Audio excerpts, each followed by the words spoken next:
আসসালামু আলাইকুম রহমতুল্লাহি ওবারাকাতু। আলহামদুলিল্লাহ, সমস্ত প্রশংসা আল্লাহ সুবহানাহু ওয়া তাআলার জন্য। অতঃপর দরুদ এবং সালাম বর্ষিত হোক আমাদের প্রিয় নবী রাসূলুল্লাহ সাল্লাল্লাহু আলাইহি ওয়াসাল্লামের প্রতি। আজকে আমাদের ইসলামকে জানি নতুনভাবে এই সিরিজের 6 নম্বর এপিসোড। আজকে হচ্ছে 6 নম্বর এপিসোড। আর আজকে আমরা আলোচনা করব বিদাত সম্পর্কে। বিদাত সম্পর্কে আমাদের একটি আলোচনা তো সম্ভব হবে না, 2টি বা 3টি বা কয়েকটি এপিসোড লাগতে পারে শুধুমাত্র বিদাত নেই। হ্যাঁ, তো আজকে এপিসোড বিদাতের, এর পরের এপিসোডটা হবে বিদাতের। তো আজকে আমরা বিদাত সম্পর্কে যতটুকু আলোচনা করা সম্ভব ততটুকু আলোচনা করব। আজকে আমাদের আলোচনার বিষয় হচ্ছে বিদাত। বিদাত কি আমরা অনেকে জানি, আবার অনেকে আছে যারা বিদাত সম্পর্কে বিন্দুমাত্র ধারণাও রাখে না। শরীয়তের ভাষায় বিদাত হচ্ছে দ্বীনের মধ্যে, ইবাদতের মধ্যে সওয়াবের উদ্দেশ্যে নতুন আমল করা, এমন কোনো আমল করা যে আমলটা রাসূল সাল্লাল্লাহু আলাইহি সাল্লাম এবং সাহাবীগণের মধ্যে কেউ করেননি। এই ধরনের আমল সওয়াবের উদ্দেশ্যে করা, এটা হচ্ছে বিদাত। রাসূল সাল্লাল্লাহু আলাইহি সাল্লাম বলেছেন, এটা উল্লেখ করা আছে সহিহ বুখারীতে, হাদিস নাম্বার 7277। এখানে বলা হয়েছে, সর্বোত্তম কালাম হলো আল্লাহ সুবহানাহু ওয়া তাআলার কিতাব এবং সর্বোত্তম পথ হলো রাসূল সাল্লাল্লাহু আলাইহি সাল্লামের দেখানো পথ, আর সবচেয়ে নিকৃষ্ট বিষয় হলো দ্বীনের মধ্যে নতুন আবিষ্কৃত বিষয়সমূহ। এরপর সহিহ মুসলিমের খণ্ড নম্বর 4, ইসলামিক ফাউন্ডেশন সহিহ মুসলিম খণ্ড নম্বর 4, হাদিস নাম্বার 4343 এবং 4344, এবং এটা উল্লেখ করা আছে সহিহ মুসলিম হাদিস একাডেমি হাদিস নাম্বার 4384 এবং 4385। এখানে বলা হয়েছে, মান আমিলা আমালান লাইসা আলাইহি আমরুনা ফাহুয়া রদ্দুন। যার অর্থ এরকম, যে ব্যক্তি এমন কোনো আমল করলো যে ব্যাপারে আমাদের কোনো নির্দেশনা নেই, আমাদের ধর্মে কোনো নির্দেশনা নেই, তা বাতিল হাদিস। কেউ যদি এমন কোনো আমল করে যা আমাদের দ্বীনে বা আমাদের শরীয়তের মধ্যে নাই, তাহলে সেটা বাতিল বা প্রত্যাখ্যাত। তাহলে এই দুটি হাদিস থেকে আমরা বুঝতে পারছি রাসূল সাল্লাল্লাহু আলাইহি ওয়াসাল্লাম বলছেন যে দ্বীনের মধ্যে নতুন কিছু আবিষ্কার করা, অর্থাৎ নতুন ইবাদত করা, নতুন আমল করা, সেটা বাতিল, বিদাত। এটা হচ্ছে বিদাত। এবং আরও উল্লেখ করা আছে, যদি পড়েন আপনারা সুনান আন-নাসাই ইসলামিক ফাউন্ডেশন হাদিস নাম্বার 1578, এখানে বলা হয়েছে, প্রত্যেক নতুন আবিষ্কার হচ্ছে বিদাত এবং প্রত্যেক বিদাতই হচ্ছে গুমরাহি, আর প্রত্যেক গুমরাহির পরিণাম হচ্ছে জাহান্নাম। এখানে বলা হয়েছে স্পষ্টভাবে। পরে আসছে এই বিষয়ে। তাহলে আমরা বিদাত কোনটা এটা বুঝলাম। দ্বীনের মধ্যে নতুন আবিষ্কার করা, এটা হচ্ছে বিদাত। অর্থাৎ দ্বীনের মধ্যে নতুন যেগুলো আবিষ্কার সেগুলো হচ্ছে বিদাত। যেমন নামাজের পর সম্মিলিত মোনাজাত, রাসূল সাল্লাল্লাহু আলাইহি ওয়াসাল্লাম 5 ওয়াক্ত নামাজের পর, ফরজ নামাজের পর কখনো সম্মিলিত মোনাজাত করেছেন, এ মর্মে একটা হাদিসও নাই, সুতরাং এটা বিদাত। এরপর মানুষ মারা গেলে মৃত ব্যক্তির নামে 3 দিন 40 মৃত্যুবার্ষিকী পালন করা, এটা হচ্ছে বিদাত, কারণ এটা হাদিসে নাই, রাসূল সাল্লাল্লাহু আলাইহি ওয়াসাল্লাম করেননি, সাহাবারা করেননি, এই জন্য এগুলো বিদাত। এখন একদল মানুষ আছে, যখন আমরা বলি এগুলো বিদাত, তখন তারা আবার বলে যে রাসূল সাল্লাল্লাহু আলাইহি ওয়াসাল্লামের যুগে তো ইন্টারনেট ছিল না, মোবাইল ছিল না, ইউটিউব ছিল না, তাহলে তো এগুলো বিদাত। এগুলো হচ্ছে দুনিয়াবি বিষয়, আর অন্যগুলো যেগুলো বললাম ইবাদত, সেগুলো হচ্ছে দ্বীনের বিষয়। দ্বীনের মধ্যে নতুন কিছু আবিষ্কার, সেটা হচ্ছে বিদাত। আর দুনিয়াবি নতুন আবিষ্কার, এগুলো বিদাত নয়, এগুলো জায়েজ, এগুলো আপনি করতে পারেন, সমস্যা নেই। এটা দলিল কি? সহিহ মুসলিম ইসলামিক ফাউন্ডেশন খণ্ড নম্বর 5, হাদিস নম্বর 5915 এবং 5916। এখানে বলা হয়েছে, রাসূল সাল্লাল্লাহু আলাইহি ওয়াসাল্লাম বলেছেন, দ্বীনের ব্যাপারে আমি যখন তোমাদের কোনো আদেশ দেই তখন তোমরা সেটা পালন করবে, এবং দুনিয়াবি ব্যাপারে যখন আমি আমার নিজের মত অনুসারে কোনো কিছু কথা বলি তখন তো কেবল আমি একজন মানুষ মাত্র। এবং 5916 নম্বর হাদিসে বলা হচ্ছে, তোমাদের দুনিয়ার ব্যাপারে তোমরাই অধিক অবগত। তাহলে এ থেকে স্পষ্ট যে দুনিয়াবির বিষয়ে যদি নতুন কোনো আবিষ্কার করেন, এগুলো বিদাত নয়, এগুলো জায়েজ। তাহলে আমরা বিদাত কি বুঝলাম, এবং দুনিয়াবি নতুন আবিষ্কার বিদাত নয়, এটা বুঝলাম। এবার বিদাতীদের পরিণাম কি, যারা বিদাত করবে তাদের পরিণামটা আসলে কী হবে, কেমন হবে, এই ব্যাপারে যদি আমরা জানতে চাই, তাহলে আমরা দেখব প্রথমে পবিত্র কোরআনের সূরা কাহাফ, সূরা নাম্বার 18, আয়াত নাম্বার 103 এবং 104। এখানে বলা হয়েছে, আমি কি তোমাকে এমন লোকদের সম্পর্কে জানাবো যারা তাদের দুনিয়ার আমলের ব্যাপারে সবচেয়ে বেশি ক্ষতিগ্রস্ত, যারা তাদের দুনিয়ার চেষ্টায় ব্যর্থ হয়ে গিয়েছে, অথচ তারা মনে করছে তারা ভালো আমল করছে। এই যে দেখুন, এখানে স্পষ্টভাবে বলা হচ্ছে তারা মনে করছে ভালো আমল করছে, কিন্তু তারা সবচেয়ে বেশি ক্ষতিগ্রস্ত। মানে কি, যারা নামাজের পর সম্মিলিতভাবে মোনাজাত করে তারা মনে করে এটা খুবই ভালো কাজ, তাই না? যারা মানুষের মৃত্যুর পর 3 দিনা পালন করে, 40 করে, মৃত্যুবার্ষিকী পালন করে, তারা মনে করে এটা খুবই ভালো কাজ, কিন্তু আল্লাহ বলছেন তারা সবচেয়ে বেশি ক্ষতিগ্রস্ত। ঠিক আছে, এই যে তারা মনে করবে এটা ভালো আমল, বিদাত দেখতে আমাদের ভালোই লাগবে, বিদাত মনে হবে এটা খুব ভালো আমল, কিন্তু আসলে এটা বিদাত, গোমরাহি। এবং আল্লাহ বলছেন তারা তাদের দুনিয়ার ব্যাপারে, দুনিয়ার আমলের ব্যাপারে সবচেয়ে বেশি ক্ষতিগ্রস্ত। বিদাতের ব্যাপারে আরও একটি হাদিস, এটা উল্লেখ করা আছে সহিহ বুখারীতে, হাদিস নাম্বার 6755।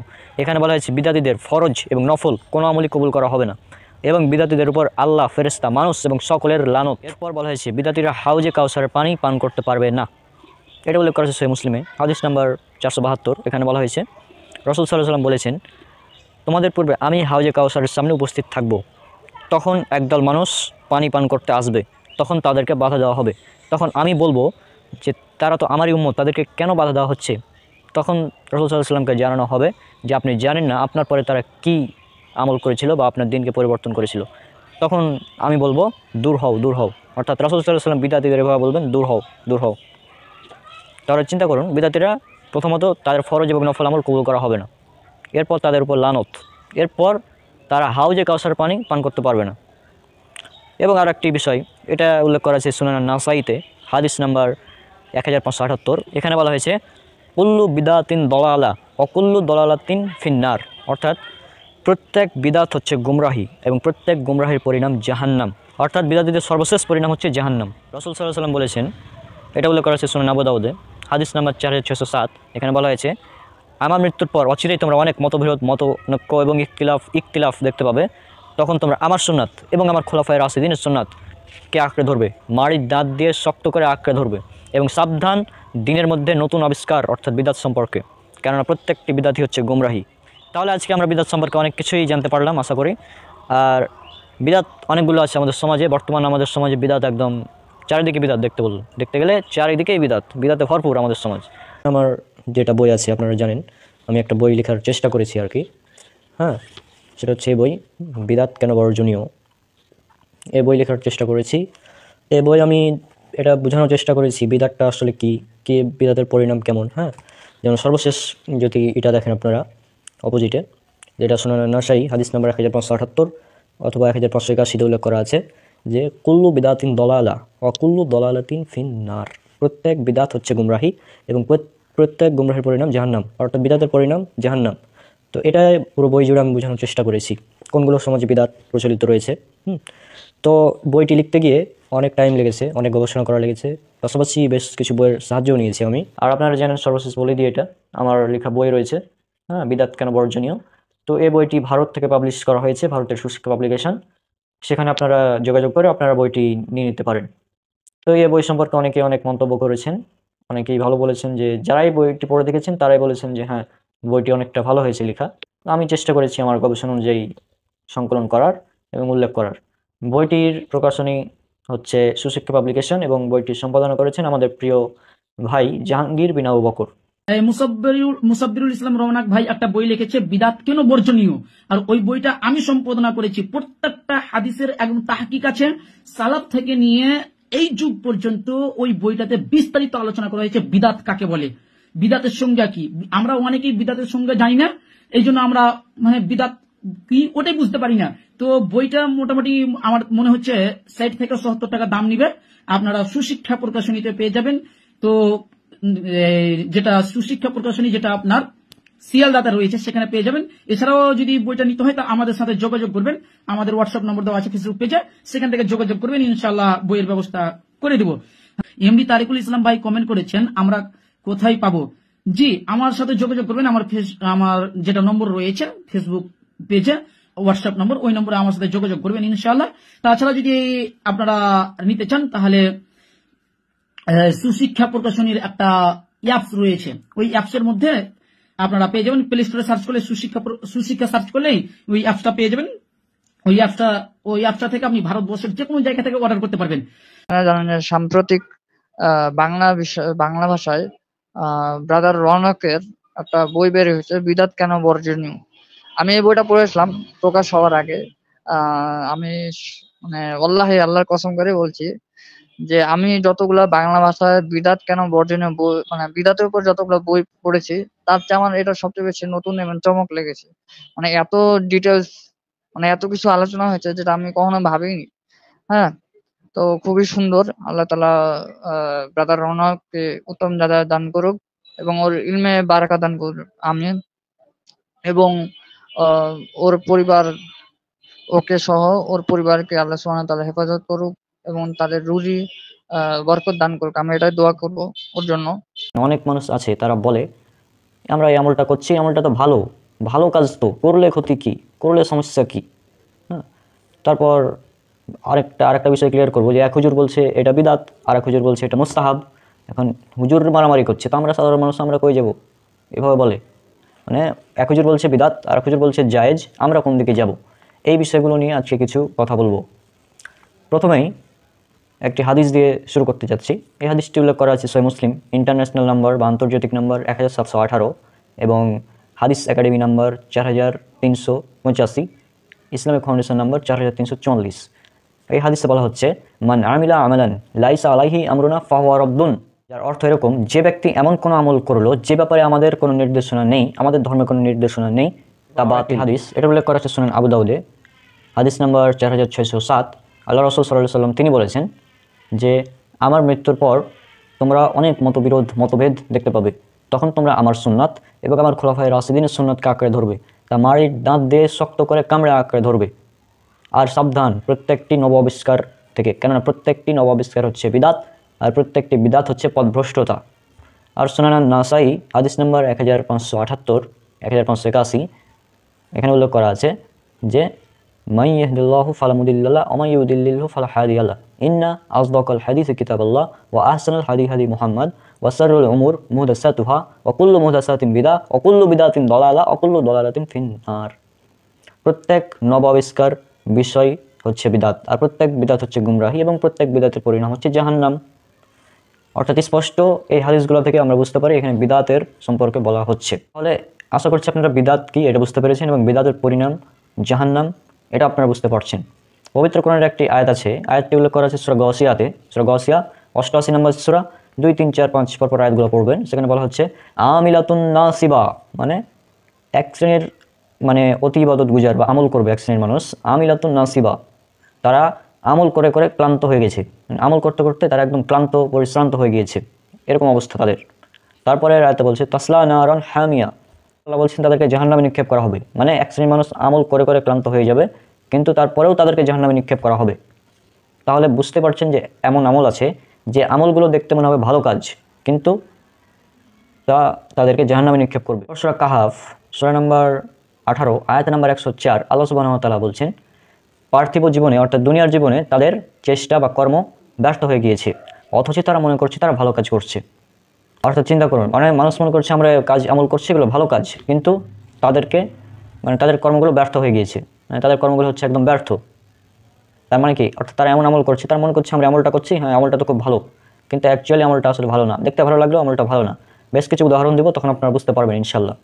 এতক্ষণ পর্যন্ত কোরআন এবং হাদিসের আয়াতগুলো শুনে আপনারা বুঝতে পারলেন যে কিছু আমল আছে যে আমলগুলোকে মানুষ ভালো মনে করে, কিন্তু সে আমলগুলো আসলে ভালো নয়, সে আমলগুলোর কারণে তাদেরকে জাহান্নামে যেতে হবে, এমন কিছু আমল আছে। আর এই আমলগুলোকে বলা হয় বিদাত। সংক্ষেপে বিদাত হচ্ছে যে আমল রাসূল সাল্লাল্লাহু আলাইহি ওয়াসাল্লাম করেননি, করতে আদেশ দেননি, এবং যে আমলের কথা রাসূল সাল্লাল্লাহু আলাইহি ওয়াসাল্লাম বলেননি, এবং সাহাবীরা যে আমল করেননি। কারণ ওই হাদিসে সুনান আবু দাউদের 4607 নম্বর হাদিসে খোলাফায়ে রাশিদিনের কথা অনুসরণ করতে আল্লাহ রাসূল বলেছেন।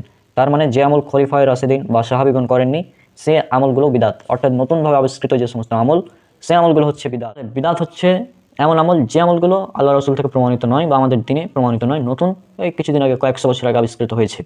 অন্যতম একটি বিদাত, ব্যাপকভাবে প্রচলিত একটি বিদাত আমাদের সমাজে, সেটা হচ্ছে মানুষ যখন মারা যায় তখন চল্লিশা করা হয়। মনে করেছে আমার বাবা তো মারা গেছে, এখন যদি আমরা মানে পুরো এলাকাবাসীকে খাই তাহলে আমার বাবা একদম জান্নাতে ফুটবল খেলবে, এরকম অবস্থা। এরকম অবস্থা মনে হয়, মানে একদম জান্নাতের গেট ভেঙে ঢুকে গিয়েছে আমার বাবা, এমনটা মনে করছে এই আমলের বিনিময়ে। অর্থাৎ সে মানুষকে খাওয়াচ্ছে, সে খাওয়ানোর ফলে সে মনে করছে এখানে আমার সব হচ্ছে, কী হচ্ছে, এটা তো ভালো কাজ, সমস্যা কী, ইত্যাদি যুক্তি দিয়ে খাওয়াচ্ছে। সহিহ বুখারীর 12 নম্বর হাদিস, সেখানে আল্লাহ রাসূল সাল্লাল্লাহু আলাইহি ওয়াসাল্লামকে জিজ্ঞাসা করা হলো যে ইয়া রাসূলুল্লাহ, ইসলামে কোন জিনিসটি উত্তম? তখন রাসূল সাল্লাল্লাহু আলাইহি ওয়াসাল্লাম বললেন তুমি মানুষকে খাদ্য খাওয়াবে এবং চেনা অচেনা সকলকে সালাম দেবে, এটা হচ্ছে ইসলাম সর্বোত্তম, অর্থাৎ মানুষকে খাবার খাওয়ানো এটা উত্তম কাজ। কিন্তু আপনি যখন ওই 40 দিনকে ফিক্সড করে নিলেন, আপনার বাবা মারা গেছে সে উদ্দেশ্যে খাওয়ালেন এবং আপনি এটা থেকে সব আশা করছেন, তখন সেটা বিদাত। কেন বিদাত আপনারা বুঝতে পারছেন, কারণ এই আমল আল্লাহ রাসূল সাল্লাল্লাহু আলাইহি ওয়াসাল্লাম করেননি, সাহাবীরা করেননি, তাবেঈনরাও করেননি। এমনকি 4 মাযহাবের ইমাম আবু হানিফা, ইমাম মালিক, ইমাম শাফিঈ, ইমাম আহমদ বিন হাম্বল রাহিমাহুল্লাহ, তারা কেউ এই আমল করেননি, কিন্তু আপনি করছেন, আপনি করছি, এই জন্য এটা বিদাত। অর্থাৎ আমাদের সালাফরা এই আমলটা করেননি, কিন্তু বর্তমানে মানুষ হুজুর ইত্যাদি করছে। এখন যদি আপনি যুক্তি দেন যে রনক ভাই আপনি তো বললেন যে এই 40 করা বিদাত, হ্যাঁ তো এখানে খারাপ কি, এখানে তো আমরা মানুষকে খাবার খাওয়াচ্ছি, কিন্তু সমস্যা কোথায়? এখন আপনি বলছেন যে এটা ভালো কাজ, সমস্যা কোথায়, তাই না? ভালো কাজ হলেই কিছুটা করা যায়। আমরা তো প্রতিদিন 17 রাকাত ফরজ সালাত পড়ি, কিন্তু জুম্মার দিন পড়ি 15 রাকাত। কেননা জুম্মার দিন আমরা জোহরের ওয়াক্তে যে নামাজটা পড়ি জুম্মার টাইমে, সেটা 2 রাকাত পড়ি, 4 রাকাত কিন্তু পড়ি না। এখন যদি কোনো হুজুর বলে যে ভাই নামাজ পড়া তো ভালো কাজ, পড়লে নেকি হবে, তো প্রতিদিন তো আমরা জোহরে 4 রাকাত পড়ি, আজকে জুম্মার দিন, চলো আজকেও 4 রাকাত পড়ে নিই, তাহলে কি তার নামাজ হবে? উত্তর না। একইভাবে আপনি যদি বলেন যে নামাজ পড়া তো ভালো কাজ, মাগরিবের নামাজ আমরা 3 রাকাত কেন পড়বো, 4 রাকাত পড়বো, নামাজ পড়া তো ভালো কাজ, 3 রাকাত পড়ার কোনো মানে আছে? 4 রাকাত করে পড়বো। অর্থাৎ মাগরিবের ফরজ নামাজ 3 রাকাত, কিন্তু আমরা পড়বো 4 রাকাত, তাহলে কি নামাজ হবে না বাতিল? নামাজ বাতিল, কেননা এটা আল্লাহ রসুলের থেকে প্রমাণিত নয়, নির্দেশনা এরকম নেই, এই জন্য এটা বাতিল। কারণ যে নিয়ম আল্লাহ রসুল দিয়েছেন সেই নিয়মেই আমাদের চলতে হবে। কিন্তু আপনি যদি নিজের বুদ্ধি খাটিয়ে যদি এমনটা করতে যান তাহলে তো সমস্যা। আমরা 1 রাকাতে রুকু করি কয়টা? 1 রাকাত নামাজে 1 রাকাতে একবার রুকু করি এবং 2বার সিজদা দিই। তো আমরা যদি এখন মনে করি যে নামাজে 1টা রুকু না দিয়ে 2টা রুকু দিব, 4টা করে সিজদা দিব, তো ভালো কাজ, তো সমস্যা কোথায়? করলে ক্ষতি কি? আর একটি হাদিস এখানে উল্লেখ করে দিই যে এই যে আপনারা বলছেন যে আমরা বেশি আমল করলে ক্ষতি কি, সমস্যা কোথায়?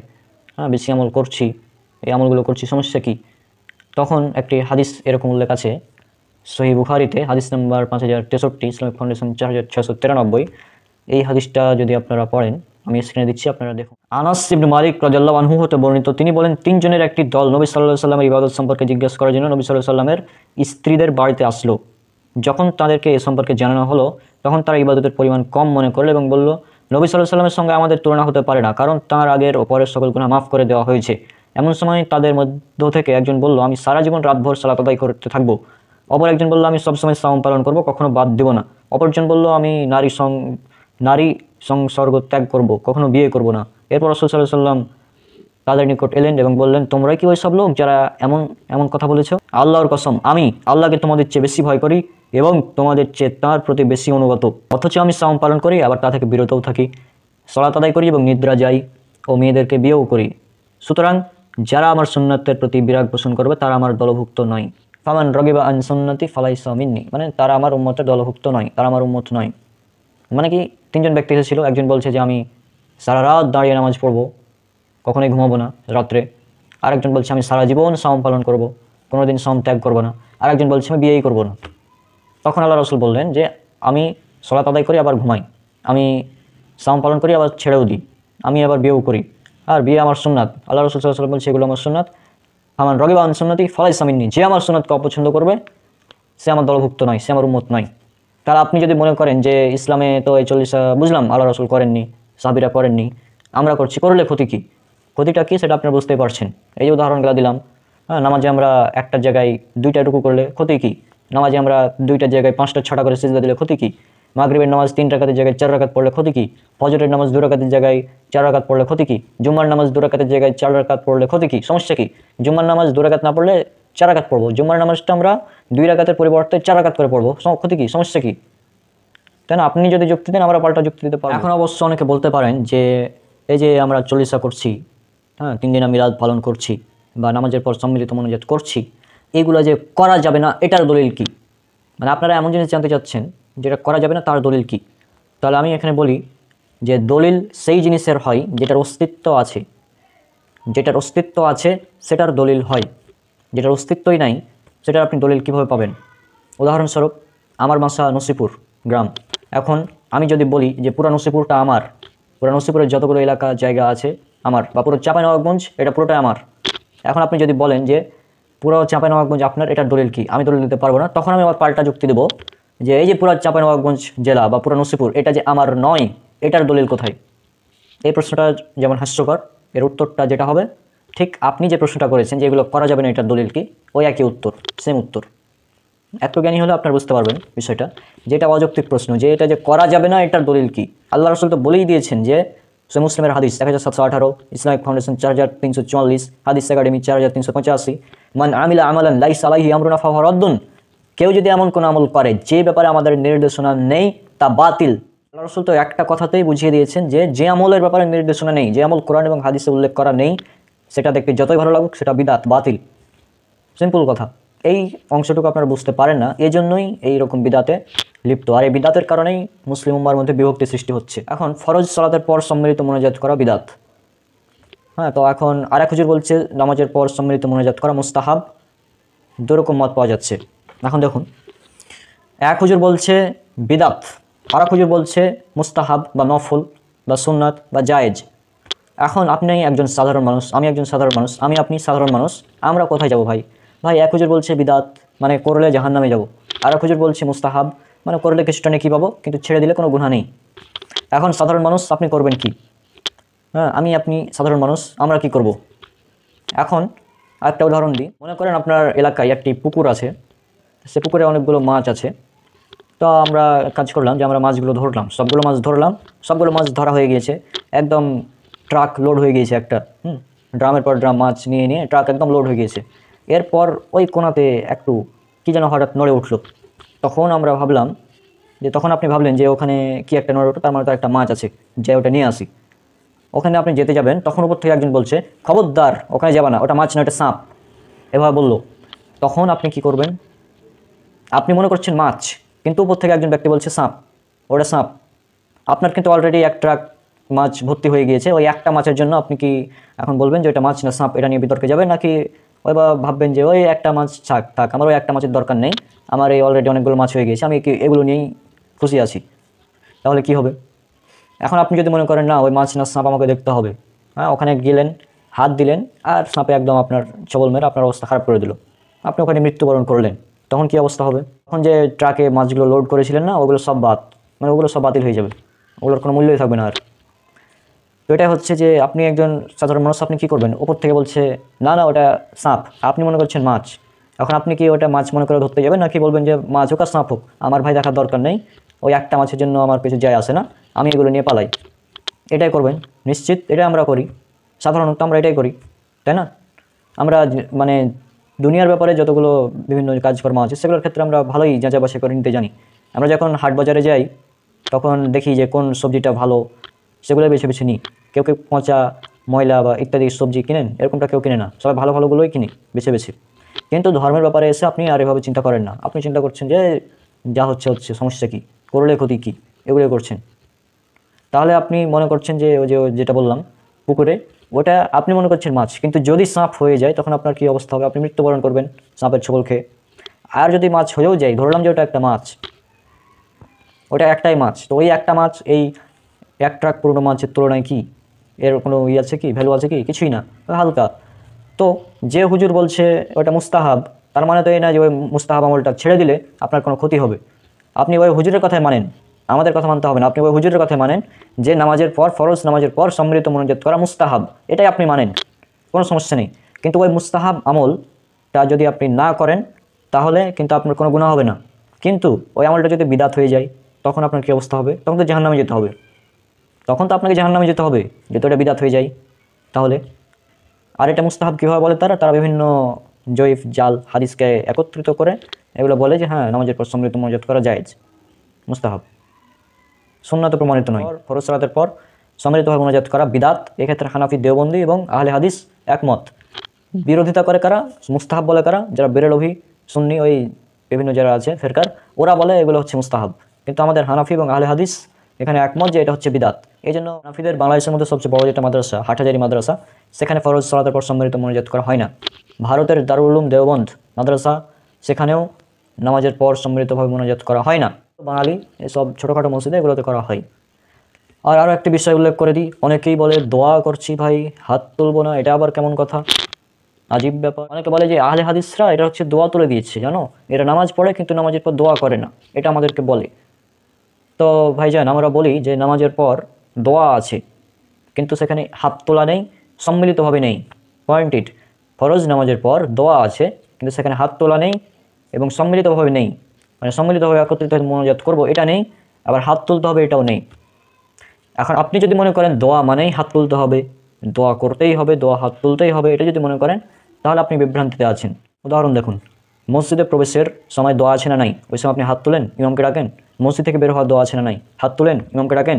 বাথরুম ঘরে প্রবেশের দোয়া আছে না নাই? আছে, হাত তুলেন, ইমামকে ডাকেন। বাথরুম থেকে বের হওয়ার দোয়া আছে না নাই? হাত তুলেন, ইমামকে ডাকেন। পোশাক পরিধানের দোয়া আছে না নাই? হাত তুলেন, ইমামকে ডাকেন। জুতা পরিধানের দোয়া আছে না নাই? হাত তুলেন, ইমামকে ডাকেন। এগুলো অসংখ্য দোয়া আছে যেগুলোতে আমরা হাতও তুলি না, ইমামকেও ডাকি না। মানে এই দোয়াগুলো আমরা জিভা নড়িয়ে নড়িয়ে মুখ দিয়ে বলি, সেখানে আমরা হাতও তুলি না, আবার ইমামকেও রাখতে হয় না, সম্মিলিতভাবে দোয়া করতে হয় না। আরেকটি বিষয়, রাত্রে যখন আপনারা যারা বিবাহিত স্ত্রীর কাছে যান, স্ত্রীর সহবাসে দোয়া আছে না নাই? অবশ্যই আছে। সেখানে কি আপনারা হাত তোলেন, ইমামকে ডাকেন?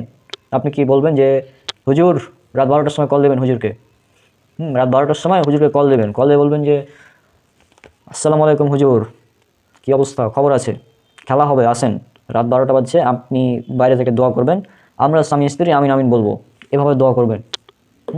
যেহেতু আপনার দাবি দোয়া মানেই হাত তুলতে হবে, সুতরাং আপনি স্ত্রী সহবাস করার আগেও ইমামকে ডাকবেন, ডেকে বাইরে দাঁড় করে রাখবেন, দিয়ে বলবেন যে ইমাম সাহেব আপনি দোয়া করুন, আমরা স্বামী স্ত্রী আমিন আমিন বলবো। হবে? সম্ভব এগুলো? এগুলো কি আপনারা কেউ হাত তুলে দোয়া করেন বা ইমামকে ডাকেন? কেউ ডাকেন না। আমি যদি বলি যে আপনারা এগুলো কেন করেন না, কেন ডাকেন না ইমামকে এই সময়, তখন আপনি উত্তরে দিবেন যে আসলে এই সময়ে আল্লাহ রসুল সাল্লাল্লাহু আলাইহি ওয়াসাল্লাম তিনি হাত তুলেননি, আবার সম্মিলিতভাবে দোয়া করেননি, এই জন্য আমরাও করি না। এখন কোনো ব্যক্তি যদি বাথরুমে ঢোকার আগে 2 হাত তুলে মোনাজাত করে তারপরে ঢুকে, তাহলে কি আপনি তাকে বলবেন ভালো বলবেন, নাকি বলবেন এই ব্যক্তিটা একদম মানে কি বলবেন, এই হচ্ছে ভণ্ড? কোনটা বলবেন? অবশ্যই ভণ্ড বলবেন, বিদাতি বলবেন। তা আমরা তো সেটাই বলছি যে ভাই, যে ফরজ সালাতের পর দোয়া আছে কিন্তু হাত তোলা নেই, ফরজ নামাজের পর দোয়া আছে প্রায় 36 থেকে 37টি মতো দোয়া আছে ফরজ সালাতের পর সহি, কিন্তু সেগুলো হচ্ছে সবাই একা একাই পড়বে, সম্মিলিতভাবে পড়বে না, হাতও তুলতে হবে না, এটা হচ্ছে কথা। একটি পবিত্র কোরআনের আয়াত আছে সূরা নিসা, সূরা নাম্বার 4 আয়াত 103, যে আর যখন সালাত শেষ করা হয় তখন তোমরা দাঁড়ানো, বসা অথবা শোয়া অবস্থায় আল্লাহর জিকির করো, জিকিরে মশগুল হয়ে যাও। সেখানে কিন্তু নামাজের পর হাত তুলে মোনাজাতের কথা নেই, সেখানে আছে কি জিকির করার কথা। আল্লাহ রাসূল সাল্লাল্লাহু আলাইহি ওয়াসাল্লাম সেটাই করতেন। সহিহ মুসলিম খুলবেন, হাদিস একাডেমি 1221 নাম্বার হাদিস। আল্লাহ রাসূল সাল্লাল্লাহু আলাইহি ওয়াসাল্লাম যখন সালাম ফিরাতেন তখন বলতেন, 3 বার বলতেন আস্তাগফিরুল্লাহ, একবার বলতেন আল্লাহুম্মা আনতাস সালাম ওয়া মিনকাস সালাম তাবারাকতা ইয়া জাল জালালি ওয়াল ইকরাম। এছাড়া আরও আছে বুলুগুল মারাম হাদিস নাম্বার 326, সহিহুল জামি হাদিস নাম্বার 6464 ইত্যাদিতে উল্লেখ করা আছে যে যে ব্যক্তি ফরজ সালাতের পর আয়াতুল কুরসি পাঠ করবে সে এবং জান্নাতের প্রবেশের ক্ষেত্রে বাধা হয়ে থাকায় কেবলমাত্র মৃত্যু, অর্থাৎ সে মারা গেলেই জান্নাতে প্রবেশ করবে। অর্থাৎ ফরজ সালাতের পর যদি আয়াতুল কুরসি পাঠ করেন তাহলে আপনি মারা গেলেই জান্নাতে প্রবেশ করবেন, এটা। কিন্তু ফরজ সালাতের পর যদি আপনি সম্মিলিতভাবে মোনাজাত করেন এটা কিন্তু প্রমাণিত নয়।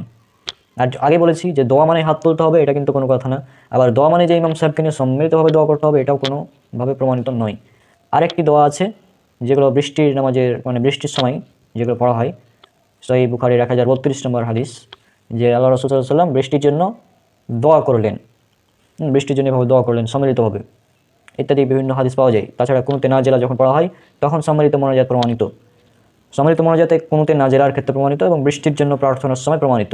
এছাড়া অন্য কোনো জায়গায় সম্মিলিতভাবে মোনাজাত প্রমাণিত নয়।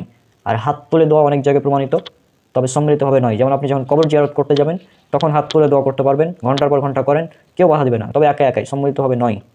আমি যেটা বুঝাইতে চাইলাম যে নামাজের পর দোয়া আছে তবে হাত তোলা নেই, ইমামকে নিয়ে সম্মিলিতভাবে নেই। আপনি একা একা দোয়া করবেন, করেন, সমস্যা নেই। তবে নামাজের পর যে 38-37টা জিকির বা দোয়া আছে এই দোয়াগুলো আমাদের প্রত্যেকের পড়া উচিত বলে আমি মনে করি। একটি ছোট্ট বই পাওয়া যায়, এটা হচ্ছে সে বই, আপনারা এই বইটি কালেক্ট করে নেবেন, তাওহীদ প্রকাশনীর বই, দোয়া জিকির ফরজ সালাতের পর পঠিত। এখানে প্রায় সবগুলোই দোয়া আছে, অনেকগুলোই আছে। আপনারা যদি এই বইটা পড়েন তাহলে ইনশাল্লাহ বুঝতে পারবেন। হ্যাঁ, তো যাই হোক, আশা করছি আপনারা বুঝতে পেরেছেন বিষয়গুলো। এখন অনেকে বলতে পারেন যে রৌনক ভাই, বুঝলাম আপনি বললেন বিদাত সম্পর্কে, ভালোই বুঝলাম যে এগুলো বিদাত, যেগুলো আল্লাহ রাসূল আমল করেনি সেগুলো বিদাত। তো আপনি যে মোবাইলে ভিডিও করছেন, ইন্টারনেট চালাচ্ছেন, তারপর মাইক দিয়ে মসজিদে কথা বলা হয়, ল্যাপটপ কম্পিউটার চালাচ্ছেন, অতঃপর আপনি বিভিন্ন নতুন নতুন প্রযুক্তি যেগুলো ব্যবহার করছেন, ফ্যান চালাচ্ছেন, এসি চালাচ্ছেন, এগুলো কি বিদাত নয়? এগুলো তো আল্লাহ রাসূলের সময় ছিল না, তাহলে তো এগুলোও বিদাত, এটা অনেকে বলে। এবং আমাকে বলে যে তুই যে ফেসবুক চালাচ্ছিস এটাও বিদাত, এভাবে বলে। ফেসবুক ইউটিউব চালাচ্ছিস এটা বিদাত, ফেসবুক ইউটিউবে ইসলাম প্রচার করছিস এটাও বিদাত, এটা বলে অনেকেই। তো আসলে এরকম যারা বলে তারা আসলে মূর্খ বলতে পারেন। কারণ বিদাতের সংজ্ঞাটা কি? বিদাতের সংজ্ঞাটা হচ্ছে মান আমিলা আমালান লাইসা আলাইহি আমরুনা ফাহুয়া রদ্দুন, কেউ যদি এমন কোনো আমল করে যা আমাদের দিনের মধ্যে নাই তা বাতিল। সহিহ মুসলিম ইন্টারন্যাশনাল নাম্বার 1718, সহিহ মুসলিম হাদিস একাডেমি নাম্বার 4385, সহিহ মুসলিম ইসলামিক ফাউন্ডেশন নাম্বার 4344। তাহলে এটা হচ্ছে সংজ্ঞা বিদাতের। এই হাদিসটা অনেক জায়গায় উল্লেখ করা আছে, বুখারীতে আছে 2697, ইবনে মাজাহ 14 নম্বর হাদিস, মিসকাতের 140 নম্বর হাদিস, বিভিন্ন জায়গায় উল্লেখ করা আছে যে মান আমিলা আমালান লাইসা আলাইহি আমরুনা ফাহুয়া রদ্দুন, কেউ যদি এমন কোনো আমল করে যে আমাদের দিনের মধ্যে নাই তা বাতিল। স্পষ্ট, এটা আমলের কথা বলা হচ্ছে, আমল, ইবাদত। এখন আমরা কি মোবাইলে দিন প্রচার করার সময় এটা মনে করি যে সরাসরি যদি আমরা দিন প্রচার করি তাহলে পাবো 10টা নাকি, আর মোবাইলে ইউটিউবের মাধ্যমে দিন প্রচার করলে আমরা পাবো 2000 নাকি? এরকম কি কেউ মনে করে? এরকম কিন্তু কেউ মনে করে না। এটা একটি মাধ্যম, এর মাধ্যমে এর মাধ্যমে দিন প্রচার করা হচ্ছে, এটার মাধ্যমে করলেই যে বেশি সওয়াব হবে আর এটা ছাড়া করলে কম সওয়াব হবে এরকম কিন্তু কেউ মনে করে না। এটি জাস্ট একটি মাধ্যম। মোবাইলে মাইকের মাধ্যমে কথা বলছি, মাইকের মাধ্যমে আজান দেওয়া হচ্ছে, তাহলে তো এটাও বিদাত তারা বলছে, কারণ আল্লাহ রাসূলের যুগে মাইক ছিল না। তো কেউ কি মনে করে যে মাইকে আজান দিলে মাইকে আজান দেওয়ার কারণে বেশি নাকি পাওয়া হচ্ছে, এটা কি কেউ মনে করে? এটা কিন্তু কেউ মনে করে না। কিন্তু যে ব্যক্তি বিদাত করছে, নামাজের পর সম্মিলিত মোনাজাত করছে, সে কিন্তু মনে করছে যে এই ইবাদত করলে আমি নাকি পাবো। যে ব্যক্তি 40 করছে, 3 দিনা করছে, মৃত্যুবার্ষিকী পালন করছে, সেও কিন্তু মনে করে যে এই ইবাদত করলে আমরা নেকি পাবো। অর্থাৎ তারা মনে করছে যে এই কাজগুলো করলে আমাদের সওয়াব হবে, নেকি হবে, এই জন্য এগুলো বিদাত। কিন্তু আমরা যখন মসজিদে আজান দিই মাইকে, সেটাতে কেউ মনে করে না যে এখানে বেশি নেকি হবে। আবার আমরা এটাও মনে করি না যে ইন্টারনেটে ইসলাম প্রচার করলে বেশি নেকি আর স্বাভাবিকভাবে মানে ইসলাম প্রচার করলে কম নেকি, এটা কেউ মনে করে না। হ্যাঁ, এটা একটি মাধ্যম, এগুলো মাধ্যম প্রচার করার, কিন্তু এগুলো মাধ্যমে প্রচার করলে যে বেশি নেকি হবে এটা কিন্তু না। আবার কিছু অতি যারা আলেম আছে তারা বলে যে সৌদি আরবের যেটা মূল কোরআন, মানে যেটা মূল কোরআন, সেখানে তো জের জবর পেশ নাই, তাহলে এই যে আমাদের বাংলাদেশে যে কোরআন পাওয়া যায় এখানে তো জের জবর পেশ আছে, তাহলে তো এগুলো বিদাত, কারণ জের জবর পেশ এগুলো তো রাসূল সাল্লাল্লাহু আলাইহি ওয়াসাল্লামের যুগে ছিল না। এর দুটি জবাব হতে পারে। প্রথম জবাব, এই মানে কোরআনের জের জবর পেশ এটা দেওয়া হয়েছিল আলী ইবনে আবি তালিব রাদিয়াল্লাহু আনহু এর জামানায়, অর্থাৎ আলী ইবনে আবি তালিবের অর্ডারে বা আদেশে কোরআনের জের জবর পেশ লাগানো হয় ওয়ানারবদের জন্য। হ্যাঁ, তো প্রথম কথা, এটা যেহেতু সাহাবীর আমল, আর সাহাবীর আমল বিদাত নয়, যেটা আমরা আগে উল্লেখ করেছি, সাহাবীর আমল বিদাত নয়, কারণ সুনান আবু দাউদ হাদিস নাম্বার 4607 এখানে স্পষ্ট, তোমরা আমার এবং আমার খোলাফায়ে রাশিদিনের সুন্নতকে আঁকড়ে ধরো। হ্যাঁ, এটা হচ্ছে 1 নম্বর জবাব। 2 নম্বর জবাব, এখন আমরা যদি পড়ি আলিফ লাম মিম, তাহলে আমরা 30 নেকি পাচ্ছি। কিন্তু আমরা যদি এটা বলি যে জের জবর সহ কোরআন পড়লে পাওয়া যায় 25 নেকি, মানে 1 হরফে 25 নেকি। যেমন তিরমিজির 2910 নম্বর হাদিস উল্লেখ করা আছে যে পবিত্র কোরআন তিলাওয়াতের সময় প্রতি হরফে 10টি করে নেকি পাওয়া যায়। যেমন আলিফ লাম মিম 3 হরফ 3 × 30 নেকি। কিন্তু আমরা কিন্তু এটা মনে করি না যে এখানে জের জবর লাগিয়ে যদি পড়া হয় তাহলে বেশি নেকি, আর জের জবর ছাড়া যদি পড়া হয় তাহলে কম নেকি, এটা কিন্তু আমরা মনে করি না। এই জন্য এগুলো বিদাত নয়। জের জবর পেশ লাগানো হয়েছে আমাদের পড়ার সুবিধার্থে, কারণ এখান থেকে আমরা এক্সট্রা কোনো সওয়াব আশা করছি না। কিন্তু 40 মিলাদ মাহফিল মানে যেগুলো করা হয়, 40 তারপর মিলাদ, মৃত্যুবার্ষিকী পালন, নামাজের পর সম্মিলিত মোনাজাত ইত্যাদি বিভিন্ন বিদাত, সবে বরাতে হালুয়া রুটি খাওয়া ইত্যাদি বিভিন্ন ধরনের যে কাজ করা হয়, এই কাজগুলোতে মানুষ সবের আশা করে, এই জন্য এগুলো বিদাত। কিন্তু এগুলো বিদাত নয়। এগুলো দুনিয়াবী বিষয়, এগুলো দিনের কাজে উপকারের জন্য ব্যবহার করা হয়। যেমন আমরা ইন্টারনেটের মাধ্যমে ইসলাম প্রচার করছি, এটা দিনের জন্য, দিনের মধ্যে নতুন আবিষ্কার না, এটা দিনের জন্য করা হচ্ছে। পবিত্র কোরআনে জের জবর পেশ লাগিয়ে পড়া হচ্ছে, কারণ পড়াটাকে সহজ করার জন্য, কোরআন তেলাওয়াতটা সহজ করার জন্য অনারবদের জন্য। যাদের মাতৃভাষা আরবি তারা এমনি পড়তে পারবে, কিন্তু আমরা সেটা পারবো না, এই জন্যই এখানে জের জবর পেশ লাগানো হয়।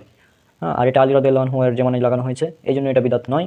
পাশাপাশি এই জের জবর পেশের কারণে যে আমরা এক্সট্রা নেকি পাবো এটা মনে করি না, এই জন্য এটা বিদাত নয়। আশা করছি বিষয়টি স্পষ্ট হয়েছে। আজকের ভিডিওর মাধ্যমে আমরা আশা করছি যে বিদাত সম্পর্কে যত ধরনের প্রশ্ন ছিল প্রায় সবগুলোর জবাব দেওয়ার চেষ্টা করেছি। আশা করছি আপনারা ভিডিওটি সম্পূর্ণ দেখবেন এবং যারা বিদাত নিয়ে বেশি বাড়াবাড়ি করে তাদেরকে গিফট করবেন ভিডিওটা, তাহলেই হবে ইনশাল্লাহ। আর সর্বশেষ আরেকটি হাদিস উল্লেখ করে দিতে চাচ্ছি, এটা উল্লেখ করা আছে সহিহ মুসলিম, ইসলামিক ফাউন্ডেশন নাম্বার 5915, 5916, হাদিস একাডেমি নাম্বার 6021 এবং 6022, এবং আন্তর্জাতিক নাম্বার 2362, 2363। এই হাদিসটা যদি লক্ষ্য করেন, হাদিস রাসূল সাল্লাল্লাহু আলাইহি ওয়াসাল্লাম বলেছেন, আমি দিনের ব্যাপারে তোমাদের যে আদেশ দিই সেটা তোমরা পালন করবে, এবং যখন আমি দুনিয়াবী কোনো বিষয়ে কথা বলি তখন তো কেবল আমি একজন মানুষ মাত্র, আর তোমাদের দুনিয়ার ব্যাপারে তোমরা অধিক অবগত। তো এই হাদিসের অনুচ্ছেদে মুসলিম তিনি নিয়ে এসেছেন যে দিনের ব্যাপারে রাসূল সাল্লাল্লাহু আলাইহি ওয়াসাল্লামের আদেশ মান্য করা ওয়াজিব, কিন্তু দুনিয়াবী বিষয়ে রাসূল সাল্লাল্লাহু আলাইহি ওয়াসাল্লামের মান্য করা মানে রাসূল সাল্লাল্লাহু আলাইহি ওয়াসাল্লামের কথা মান্য করা ওয়াজিব নয়, দিয়ে হাদিসটা নিয়ে এসেছেন। তো এভাবে বিষয়টা বুঝে যায় যে দুনিয়াবী বিষয়ে নতুন নতুন বিষয় আমরা আবিষ্কার করতেই পারি, কোনো সমস্যা নেই, তবে মূলনীতি ঠিক থাকতে হবে। দুনিয়াবী বিষয়ে সব কিছু হালাল অথবা হারাম, আর ইবাদতের বিষয়ে জায়েজ সুন্নাত অথবা বিদাত, জায়েজ সুন্নাত অথবা বিদাত, এই দুটো বিষয় ক্লিয়ার থাকলে এই সুন্নাত বিদাত এই বিষয়গুলো নিয়ে ঝামেলা হবে না। এখন আপনি যদি বলেন যে মদ খাওয়া সুন্নাত নাকি বিদাত, প্রশ্ন ভুল, কারণ মদ খাওয়া হালাল অথবা হারাম। সূরা মাইদার 90 নম্বর আয়াত, 5 নম্বর সূরা 90 নম্বর আয়াত, মদ হারাম স্পষ্ট। এখন আপনি আবার যদি বলেন যে নামাজের পর সম্মিলিত মোনাজাত করা হালাল নাকি হারাম, তাহলে এটাও প্রশ্ন ভুল, কারণ প্রশ্নটা হবে এটা সুন্নাত নাকি বিদাত, তো উত্তর হবে বিদাত, কারণ নামাজের পর সম্মিলিত মোনাজাত করা প্রমাণিত নয়। এইভাবে বিষয়গুলোকে চিন্তাভাবনা করে বুঝতে হবে যে দুনিয়াবী বিষয়ে সব কিছু হালাল অথবা হারাম হবে। এখন আপনি যদি প্রশ্ন করেন যে মোবাইল ব্যবহার করা সুন্নাত নাকি বিদাত, প্রশ্ন ভুল, প্রশ্ন হবে মোবাইল ব্যবহার করা হালাল নাকি হারাম। উত্তর, মোবাইলে যদি আপনি ভালো কাজ করেন, ইসলাম প্রচার করেন, ভালো ভালো জিনিস প্রচার করেন তাহলে হালাল, আর যদি মোবাইলে আপনি নাটক সিনেমা গান বাজনা বিভিন্ন ধরনের খারাপ জিনিস ব্যবহার করেন তাহলে সেটা হারাম। এটা আপনার ব্যবহারের উপর নির্ভর করবে, আপনি কী জিনিস ব্যবহার করছেন। জিনিসটা ভালো, তবে আপনি তাকে কীভাবে ব্যবহার করছেন সেটার উপর নির্ভর করবে হালাল অথবা হারাম।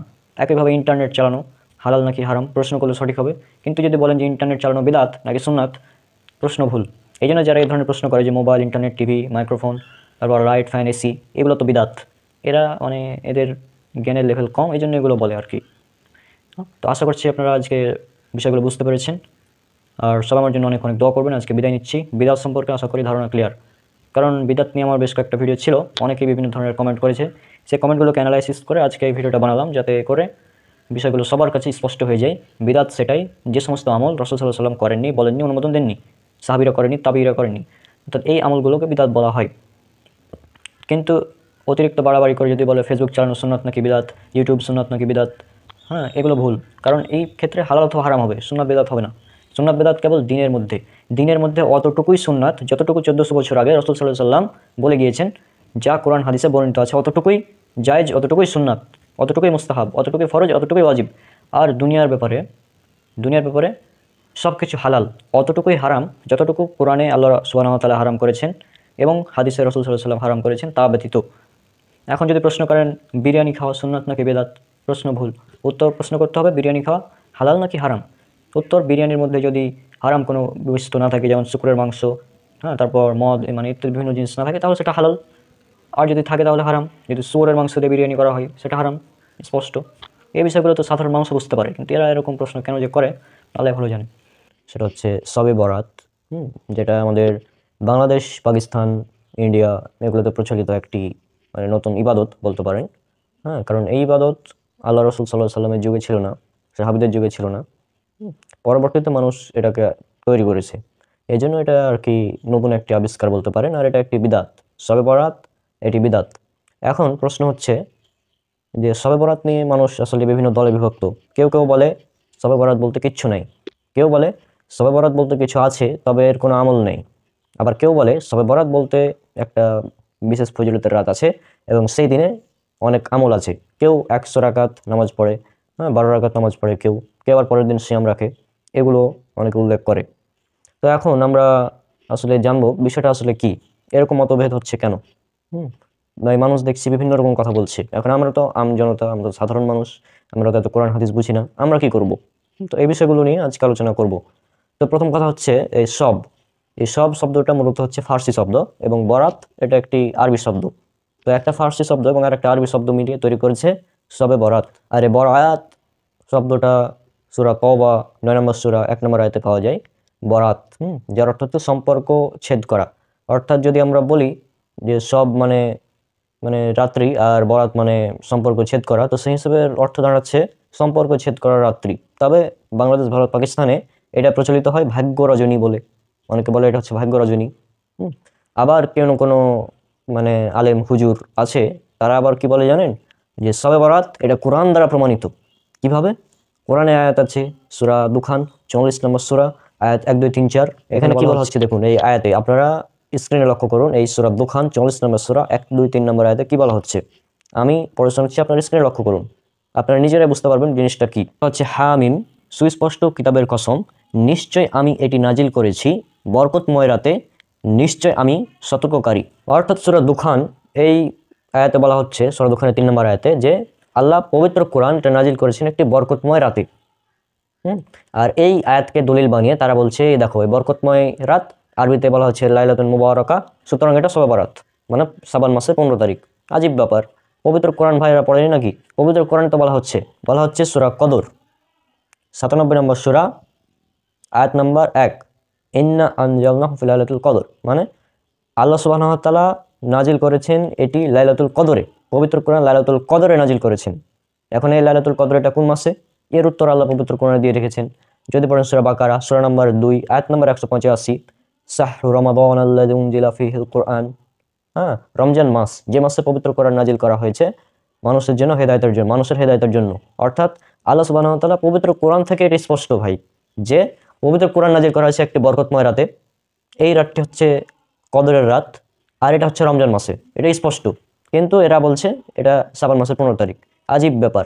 অবশ্য এর পেছনে কিছু ভ্রান্ত তাফসির আছে, কিছু ভ্রান্ত ভুল তাফসির যেগুলো আছে, তারা এখানে তাফসিরও করেছে, যে কোনো দলিল ছাড়া তাফসির করে দিয়েছে যে বরকতময় রাত দ্বারা শবে বরাত উদ্দেশ্য। আজীব ব্যাপার। তাই প্রথম পয়েন্ট তাদের যে এই লাইলাতুল মুবারাকা দিয়ে যে তারা প্রমাণ করতে চায় এটা সবে বরাত পবিত্র কোরআনের আয়াত দিয়ে, এটা একদম বাতিল, ভুল। এখন আমি যদি বলি যে আজকে হচ্ছে শ্রাবণ মাসের 14 তারিখ, কিন্তু কেউ কেউ বলে আজকে হচ্ছে 7 তারিখ শ্রাবণ মাসের, তো এখন এটা কি কোনো দলিল হলো? কেউ কেউ বলে আজকে 7 তারিখ, কিন্তু আসল কথা হচ্ছে আজকে 14 তারিখ শ্রাবণ মাসের, তাই না? তো এটা কিভাবে দলিল হতে পারে? এখন এখানে যে ইকরিমা রাহিমাহুল্লাহর একটা তাফসির তারা উল্লেখ করে, যে ইকরিমা রাহিমাহুল্লাহ বলেছেন যে এটা হচ্ছে মধ্য শ্রাবণের রাত্রি এই লাইলাতুল মুবারাকা দ্বারা। তো তিনি বলেছেন, এটা কোনো মানে রেফারেন্স উল্লেখ করেননি। তো একজন ব্যক্তির কথাই মানে আল্লাহর কোরআনের আয়াত বাদ দিয়ে দিচ্ছেন আপনি দুটিকে। যদি এই আয়াতকে আপনি ধরেন সবে বরাতের রাত্রি, তাহলে সূরা কদর এটাকে অস্বীকার করতে হবে। সূরা বাকারার 185 নম্বর আয়াতকে আপনাকে অস্বীকার করতে হবে যদি এটাকে সবে বরাত বলেন।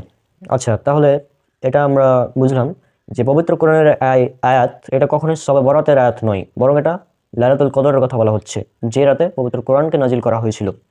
এবার আসি একটি হাদিস নিয়ে, যে হাদিসটা মূলত সুনান ইবনে মাজাতে এসেছে, হাদিস নাম্বার 1390, এবং সবচেয়ে মানে বড় পয়েন্ট তারা যেটা উল্লেখ করে যে এই হাদিসকে আলবানী রাহমাহুল্লাহ তিনি হাসান লিগয়রিহি বলেছেন। তো এটা তারা উল্লেখ করে যে আহলে হাদিসদের ইমাম আলবানী এটাকে হাসান বলেছেন, কিন্তু আহলে হাদিসরা এটা মানছে না। তারা এভাবে বলে, আরে ভাই হাস্যকর। সুনান ইবনে মাজার যেটা 1390 নম্বর হাদিস, সেটা আপনার স্ক্রিনে দেখুন, হচ্ছে আবু মুসা আল আশআরী রাদিয়াল্লাহু আনহু থেকে বর্ণিত, রাসূল সাল্লাল্লাহু আলাইহি ওয়াসাল্লাম বলেন, আল্লাহ মধ্য শাবানের রাতে আত্মপ্রকাশ করেন এবং মুশরিক ও হিংসুক ব্যতীত তার সৃষ্টির সকলকে ক্ষমা করেন।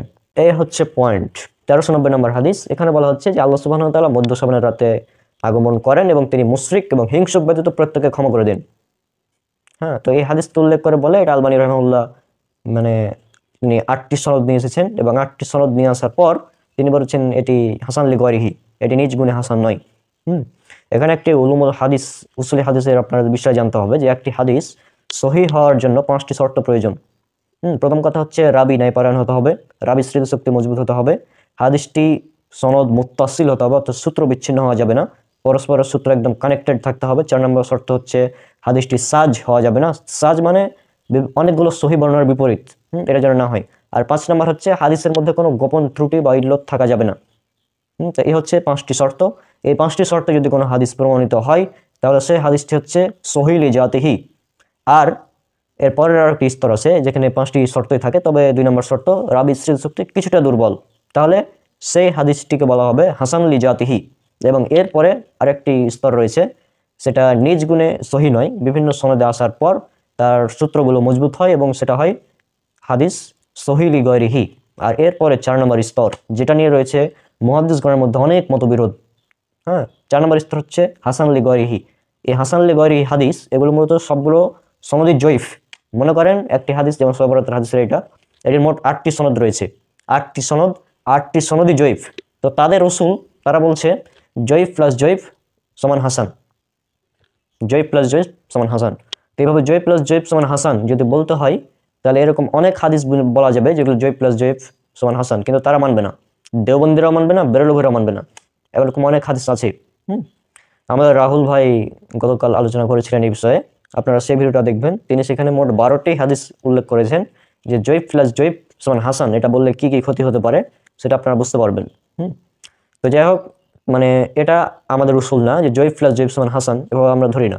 আচ্ছা, ধরেন মানে আপনার বাড়িতে 8টি লাইট, বড় বড় লাইট লাগাবেন আপনার রুমে, সবগুলো লাইট নষ্ট।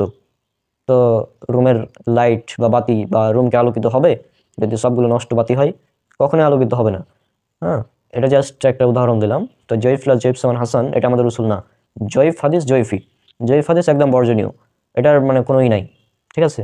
এখন আলবানী রাহমাহুল্লাহ তিনি হয়তো বলেছেন হাসান লিগয়রিহি বলেছেন, তিনি এভাবে বলেছেন যে এই হাদিসগুলো নিজ গুণে হাসান নয়, বরং এর অনেকগুলো সনদ এসেছে, এই জন্য এটা মূলত হাসান। এটা তার মতে, আলবানী রাহমাহুল্লাহর মত।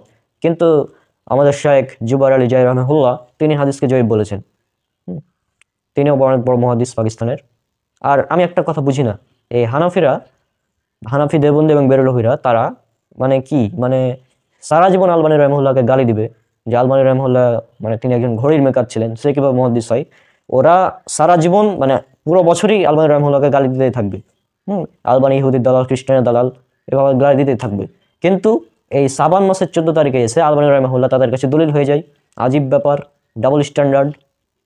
হ্যাঁ, আর এভাবে যদি মানতে হয় যে আলবানী রাহিমাহুল্লাহর হাদিসকে যদি মানতে হয়, তো তোমরা এটাকে কেন মানছো, বাকিগুলো কেন মানো না? আর আমরা এটা বলে দিই যে আমরা সবসময় আলবানী রাহিমাহুল্লাহ তাহাকে গ্রহণ করি না। আমরা শুধু আলবানী রাহিমাহুল্লাহ না, আমরা হানাফি মুহাক্কিক সোয়াইব আরনাহুত রাহিমাহুল্লাহ তার তাহাকিও গ্রহণ করি। আবার আমরা শেখ জুবাইর আলী জাই রাহিমাহুল্লাহ তার তাহাকিও গ্রহণ করি।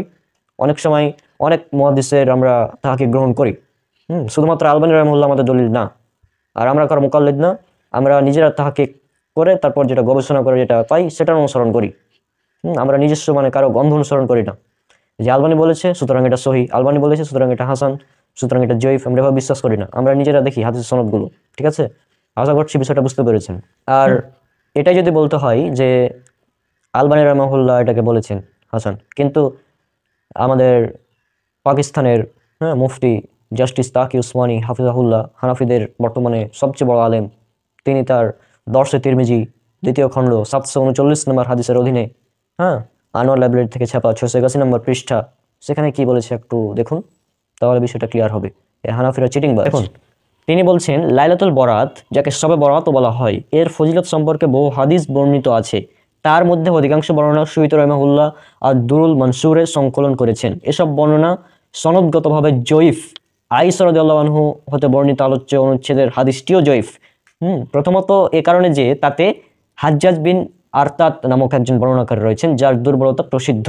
দ্বিতীয়ত এ কারণে যে তাতে দুটি ইনকেতা বা সূত্রগত বিচ্ছিন্নতা বিদ্যমান।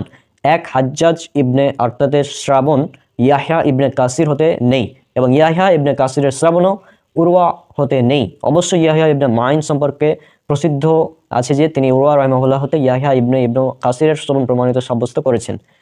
তখন এতে শুধু একটি ইনকেতা বা সূত্রগত বিচ্ছিন্নতা থাকবে। সার কথা অন্যান্য বর্ণনার মতো এই বর্ণনাটিও জয়ীফ। দেখুন, হানাফিদের মুফতি জাস্টিস তাকি উসমানী হাফিজাহুল্লাহ তিনি বলছেন শবে বরাত সম্পর্কে যতগুলো হাদিস বর্ণনা করে সবগুলো জয়ীফ। কিন্তু এই চিটিংবাজ হানাফিরা এরা বলছে যে শবে বরাত প্রমাণিত। আজীব ব্যাপার। এখন তারা নিজেদের ইমামকে আজীবন সারা বছর তাকি উসমানী হাফিজাহুল্লাহ এটা বলেছেন বলে চিৎকার মারবে, আর আজকে এসে তাকি উসমানীকে তালাক দিয়ে দিল, তার কথা মানা যাবে না। হাস্যকর। এখন তারা এসব আর আমাদের আলে হাদিসদের ইমাম নাসিরউদ্দিন আলবানীর তার অনুসরণ করছে। হাস্যকর বিষয়টা, মানে এরা যে কতটা ডাবল স্ট্যান্ডার্ড মানহাজ ফলো করে এটা আপনারা মানে আজীব, হাস্যকর একটা। এখন বলো জাস্টিস তাকি উসমানকে গিয়ে বলো যে হাদিসটা সহি, বলো গিয়ে, সাহস থাকলে। হাজিলামি করার একটা জায়গা থাকে। জাস্টিস তাকি উসমানী বলছে শবে বরাত সম্পর্কে যতগুলো হাদিস বর্ণনা হয় সবগুলো জয়ীফ। আর তুমি কেটা? তুমি কোথাকার হানাফি? তুমি কে? তুমি বলছো এটা মানে প্রমাণিত। আজীব ব্যাপার। আবার দলিল দিচ্ছে আলবানী রাহিমাহুল্লাহ থেকে যে তাহকিকটা ভুল। তুমি একজন মুহাদ্দিসের তাহকিক দিতে পারলে আমরা 20 জনের তাহকিক দিতে পারবো যে হাদিসটা জয়ীফ। এরপর দেখুন আপনাদের জাস্টিস তাকি উসমানী হাফিজাহুল্লাহ তিনি আরও কি বলেছেন। তার আর একটি লেখা বই আছে, সেটা হচ্ছে ইসলাহে খুতবাত, খণ্ড নম্বর 4, দারুল উলুম লাইব্রেরি থেকে ছাপানো, পৃষ্ঠা নম্বর 198। দেখুন কি বলছেন। বরাতের রাতের 15 দিন অর্থাৎ শাবানের 15 তারিখ সম্পর্কেও একটা মাসআলা জেনে রাখা দরকার। তা হলো শাবানের 15 তারিখের রোজা। পুরো হাদিসের ভান্ডারে এ সম্পর্কে শুধু একটি হাদিস পাওয়া যায়, তাও বর্ণনা সূত্র দুর্বল। এজন্য কোনো আলেম বলেছেন বিশেষভাবে শাবানের 15 তারিখের রোজাকে সুন্নাত অথবা মুস্তাহাব আখ্যা দেওয়া জায়েজ নয়। তিনি বলছেন যে এই 15 তারিখের রোজাকে সুন্নাত বা মুস্তাহাব আখ্যা দেওয়া জায়েজ নয়। আর এরা মুকাল্লিদগুলো বলছে যে আপনারা এদিনে রোজা করতে পারেন, সমস্যা নেই। আজীব ব্যাপার। এখন তারা তাদের উস্তাদ তাকি উসমানীকে তালাক দিয়ে দিচ্ছে, আবার আমাদেরকে বড় বড় কথা বলে। তো এখন মূল বিষয়ে আসি। অনেক কথা বলে ফেললাম, যাই হোক। এখন আমি আসলে এখানে কাউকে ছোট করছি না, যাই হোক তারা এভাবে আমাদেরকে বলে, তাদের মুখের ভাষা শুনলে আপনারা জাস্ট অবাক হয়ে যাবেন। তারা আমাদের ব্যাপারে যখন আলোচনা করে, আহলে হাদিস আলেমদেরকে নিয়ে যখন আলোচনা করে, তখন ওরে দাজ্জাল, ওরে বাটপার, এভাবে গালি দেয় তারা।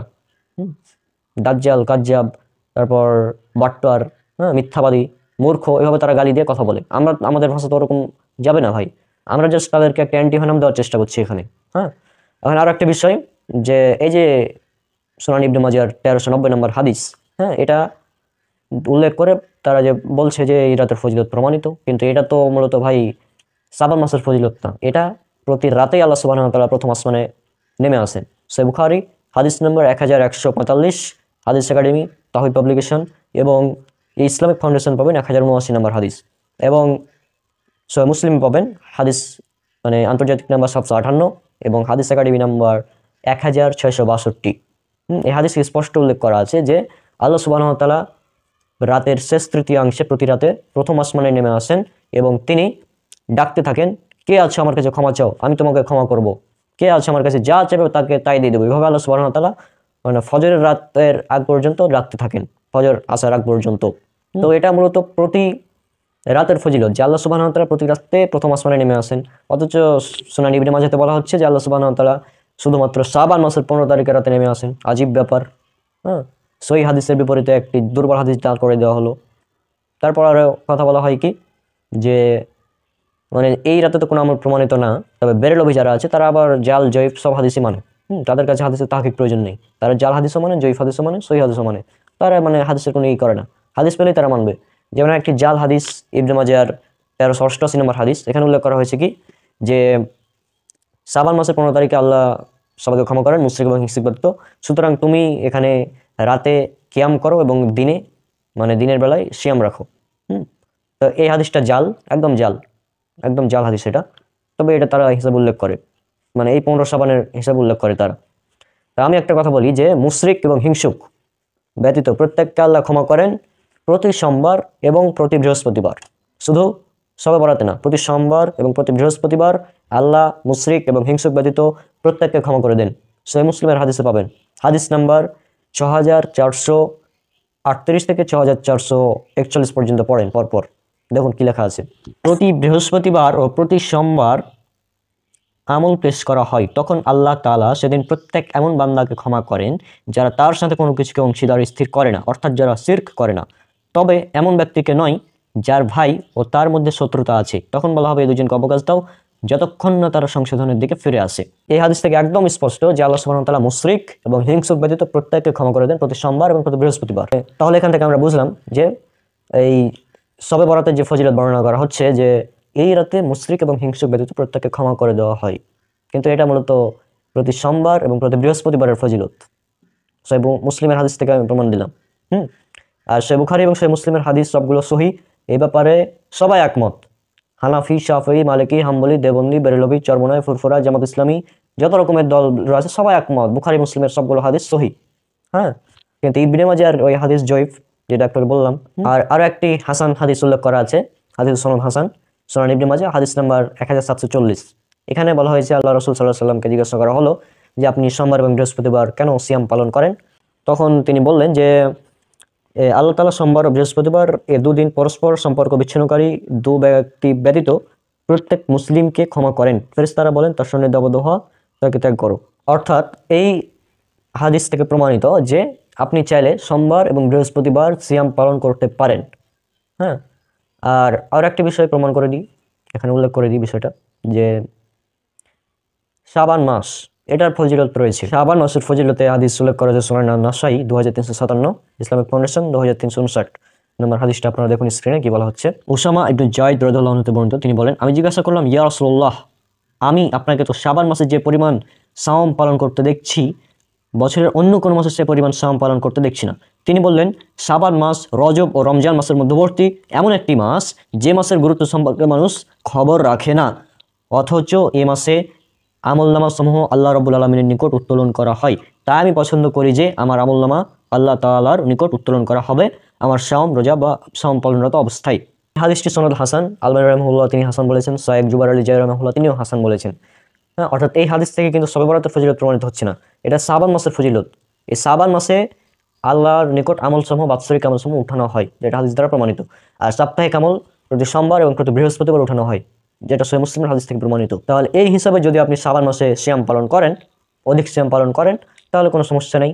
যেমন সেই বুখারীর হাদিস যদি আপনারা পড়েন, সেই বুখারী হাদিস নাম্বার 1969, 1970, সেখানে আয়েশা রাদিয়াল্লাহু আনহা থেকে বর্ণিত যে আল্লাহ রাসূল সাল্লাল্লাহু আলাইহি ওয়াসাল্লাম তিনি শাবান মাসে এত পরিমাণ সিয়াম পালন করতেন যে অন্য মাসে এত পরিমাণ সিয়াম পালন করতেন না। তিনি শাবান মাসে অধিক পরিমাণ সিয়াম পালন রাখতে নির্দেশ দিয়েছেন, এরকম পাওয়া যায় বর্ণনা। তো শাবান মাসে অধিক সিয়াম রাখা এটা প্রমাণিত, কিন্তু খাস করে শবে বরাত হিসাবে 15 তারিখ সিয়াম রাখা এটা প্রমাণিত নয়, এটা একদম বানোয়াট, জাল এবং মিথ্যা। এবং এই আমল যদি কেউ করে 15 তারিখের সিয়াম যদি কেউ রাখে সেটা হবে বিদাত। আর আপনারা সহিহুল বুখারী হাদিস নাম্বার 1975 এবং 1981 পড়ুন, সেখানে কি বলা হচ্ছে দেখুন। আবু হুরায়রা রাদিয়াল্লাহু আনহু বর্ণিত, তিনি বলেন আমার বন্ধু সাল্লাল্লাহু আলাইহি ওয়াসাল্লাম 3টি বিষয় নির্দেশ দিয়েছেন: প্রতি মাসে 3 দিন করে শাওম পালন করা এবং 2 রাকাত সালাতুজ জুহা এবং ঘুমানোর পূর্বে বিতর সালাত আদায় করা। তাহলে এই হাদিসে কি স্পষ্ট যে প্রতি মাসে 3 দিন, আজ যেটাকে আয়ামে বীজের সিয়াম বলা হয়, প্রতি মাসে 13, 14 এবং 15 তারিখ সিয়াম, সেই হিসাবে আপনি প্রতি মাসে 13, 14 এবং 15 তারিখ সিয়াম রাখতে পারেন। কিন্তু আপনি যদি মনে করেন যে সবে বরাত এই হিসাবে আমি সিয়াম রাখবো, সেটা বিদাত হবে, স্পষ্ট। হ্যাঁ, তো তাহলে মূল সার কথা হচ্ছে এটা, যেটা আমরা বুঝলাম আজকের আলোচনা থেকে, যে শবে বরাতের যে ফজিলত বর্ণনা করা হচ্ছে যে আল্লাহ সুবহানাহু ওয়া তাআলা মুশরিক এবং হিংসুক ব্যতীত প্রত্যেককে এই রাতে ক্ষমা করে দেন, সাধারণ ক্ষমা ঘোষণা করেন। তো এটা মূলত শবে বরাতের ফজিলত না, এটা প্রতি সোমবার এবং প্রতি বৃহস্পতিবারের ফজিলত, যেগুলো সহিহ মুসলিমের 6438 থেকে 6441 নম্বর হাদিস, হাদিস একাডেমি থেকে ছাপানো, সেখান থেকে প্রমাণিত, স্পষ্ট সহিহ মুসলিমের হাদিস। আর প্রতি রাতে আল্লাহ সুবহানাহু ওয়া তাআলা প্রথম আসমানে নেমে আসেন এবং ডাকতে থাকেন, কে আমার কাছে ক্ষমা চাও, আমি তাকে ক্ষমা করে দেবো। তো এটা প্রতি রাতে, সে বুখারী এবং সে মুসলিমের হাদিস। বুখারী হাদিস নাম্বার 1145, মুসলিম হাদিস নাম্বার 1662। আর আপনারা চাইলে প্রতি মাসে 13, 14 এবং 15 তারিখ সিয়াম রাখতে পারেন, যেটা সেই বুখারী হাদিস নাম্বার 1581 থেকে প্রমাণিত, যে প্রতি মাসে 3টি করে সিয়াম রাখতে পারেন, প্রমাণিত এটা। তো এই ব্যাপারে কারোর দ্বিমত নাই। তো এখন একটা যুক্তি বা একটা মূলনীতি বা একটা সেফ জোন, যেটা আমার মানে ভাষা বলতে পারেন, সেফ জোন কোনটা আপনারা নিজেরা চিন্তা করুন। একদল আলেম বলছে শবে বরাত পালন করা বিদাত, এটা করলে গুনাহ হবে এবং এটা করলে আপনাকে জাহান্নামে যেতে হতে পারে। আরেক দল বলছে শবে বরাত এটা সওয়াবের কাজ, অর্থাৎ করলে সওয়াব পাবেন, না করলে কোনো গুনাহ নেই। সেফ জোন কোনটা আপনারাই চিন্তা করুন। সেফ জোন হচ্ছে এই শবে বরাত পালন থেকে বিরত থাকা, যেটা আমি প্রমাণ করলাম সহিহ বুখারী মুসলিমের হাদিস দিয়ে, যে এটা শবে বরাতের কোনো নির্দিষ্ট ফজিলত না, এটা মূলত প্রতি সোমবার, প্রতি বৃহস্পতিবার এবং প্রতি রাতের ফজিলত। তো এটার নির্দিষ্ট কোনো ফজিলত নেই। যারা বলছে যে শবে বরাতের নির্দিষ্ট ফজিলত আছে, এটা মূলত ভুল কথা। তা আমরা যেহেতু সাধারণ মানুষ, আমাদের হিসাবে এই বিদাত থেকে বেঁচে থাকা ভালো। আর আপনারা জানেন আমার লেখা একটি বই আছে, যেটা ভারতের সুশিক্ষা পাবলিকেশন থেকে খুব শীঘ্রই পাবলিশ হচ্ছে ইনশাল্লাহ, আমার বই বিদাত কেন বর্জনীয়। এবং এই বিদাত কেন বর্জনীয় এই বইটি আপনারা সংগ্রহ করে নেবেন, তাহলে ইনশাল্লাহ আশা করছি আপনারা বিদাত সম্পর্কে প্রাথমিক ধারণাগুলো পেয়ে যাবেন।